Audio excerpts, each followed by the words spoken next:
अस्सलाम वालेकुम दोस्तों।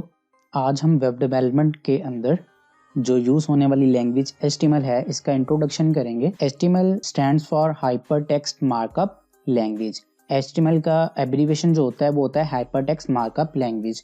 तो दोस्तों यहाँ पे एक बात मैं क्लियर करना चाहता हूँ कि जो HTML एक लैंग्वेज है ये प्रोग्रामिंग लैंग्वेज बिल्कुल नहीं है, ये एक हाइपर टेक्स्ट मार्कअप लैंग्वेज है। बहुत सारे दोस्तों को यहाँ पे कन्फ्यूज़न होती है कि HTML एक प्रोग्रामिंग लैंग्वेज कि HTML एक प्रोग्रामिंग लैंग्वेज है। HTML जो है एक हाइपर टेक्स्ट मार्कअप लैंग्वेज है।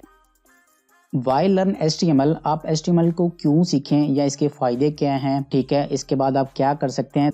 सबसे पहले इसके साथ आप वेबसाइट्स बना सकते हैं, वेब पेजेस बना सकते हैं। अब वेबसाइट्स क्या होती हैं, देखें आपके पास बहुत सारी सोशल मीडिया साइट्स हैं, आपके पास जो है वो इन्फॉर्मेशन के रिलेटेड साइट्स होती हैं।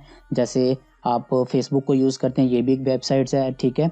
आप यूट्यूब को यूज़ करते हो, ये भी एक सोशल मीडिया एक वेबसाइट है, ठीक है। ऐसे बहुत सारी कंपनी के पोर्टफोलियोज भी हो सकती हैं, तो वो सारी जो पोर्टफोलियो बनते हैं, जितनी वेबसाइट्स बनती हैं वो सारी HTML के साथ ही बनती हैं। उसके बाद यहाँ पे आपको एक चीज़ और क्लियर कर दूं कि वेब पेजेस क्या होते हैं। जैसे आपके पास आपकी बुक्स के अंदर पेजेस होते हैं, इसी तरह हमारी वेबसाइट्स के अंदर भी पेजेस होते हैं।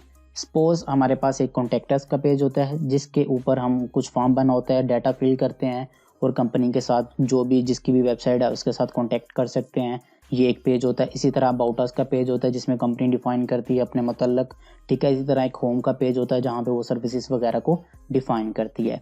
उसके बाद दूसरी चीज़ के आप वेब डिज़ाइनर को एज अ कैरियर भी ले सकते हैं, ठीक है। अगर आप वेब डेवलपमेंट कर लेते हैं, वेब डिज़ाइनर कंप्लीट कर लेते हैं, तो एज अ आप इसको कैरियर भी लेके चल सकते हैं। इन फ्यूचर आप इसे अर्निंग करना भी स्टार्ट कर देंगे।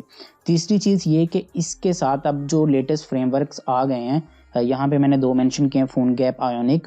मोबाइल एप्लीकेशन डेवलपमेंट भी आप कर सकते हो HTML के साथ, CSS के साथ एंड जावास्क्रिप्ट के साथ।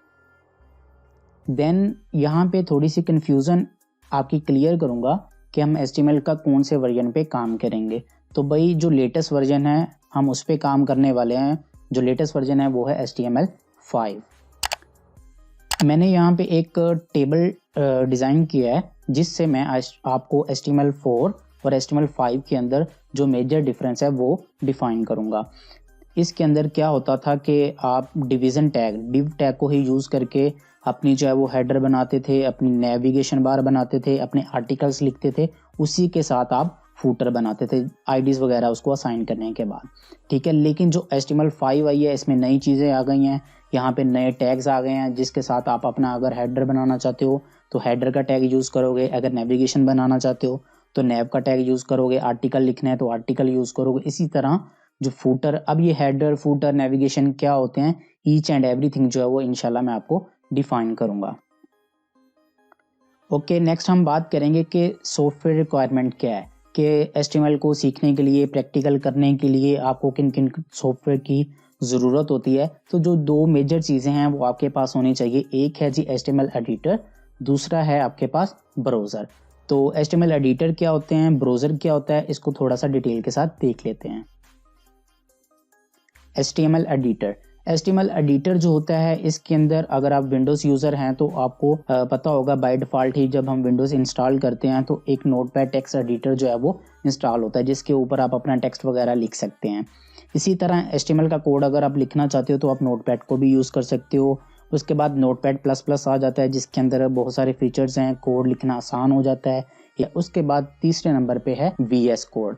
VS stand for visual studio code, जो मोस्ट पॉपुलर एक टेक्स्ट एडिटर है, HTML एडिटर है जिसको हम यूज करके अपना जो है वो कोड लिख सकते हैं। चौथे नंबर पे हमारे पास आ जाता है Sublime text editor. Sublime text editor भी बहुत इजी टू यूज है, बहुत आसान है। इसको आप जो है वो अगर प्रोग्रामिंग की स्पीड को तेज करना चाहते हो तो कुछ इसके स्निपेट्स होते हैं, कुछ लाइब्रेरीज होती हैं जिनको हम एक्सटेंशंस बोलते हैं, उनको इंस्टॉल करने के बाद आप जो है वो अपना कोड स्पीडली कर सकते हैं। उसके बाद हम यहाँ पे देखेंगे जी ब्राउजर्स। अब ब्राउजर क्या होते हैं, ब्राउजर अगर आपके पास एंड्रॉयड मोबाइल फोन है, ब्राउजर बेसिकली आपको वेबसाइट जो हम बनाते हैं, HTML का कोड जो लिखते हैं उसको रन करने के लिए एक सॉफ्टवेयर है, ठीक है, जिसमें आप फायरफॉक्स को यूज़ कर सकते हैं, गूगल का क्रोम ब्राउज़र यूज़ कर सकते हैं, माइक्रोसॉफ्ट एज यूज़ कर सकते हैं, एप्पल अगर आप मैकबुक पे हैं तो आप सफारी ब्राउज़र यूज़ कर सकते हैं, इसी तरह ओपेरा भी यूज़ कर सकते हैं, ठीक है। तो ये सारे आपके पास ब्राउज़र होते हैं जिन पे आप अपनी वेब एप्लीकेशन को रन करते हैं, अपनी वेबसाइट्स को रन करते हैं। Thank you for watching this video. Hope करता हूँ आपको HTML का इंट्रोडक्शन थोड़ा सा जो लिटिल बिट मैंने डिफाइन किया आपको समझ आ गया होगा।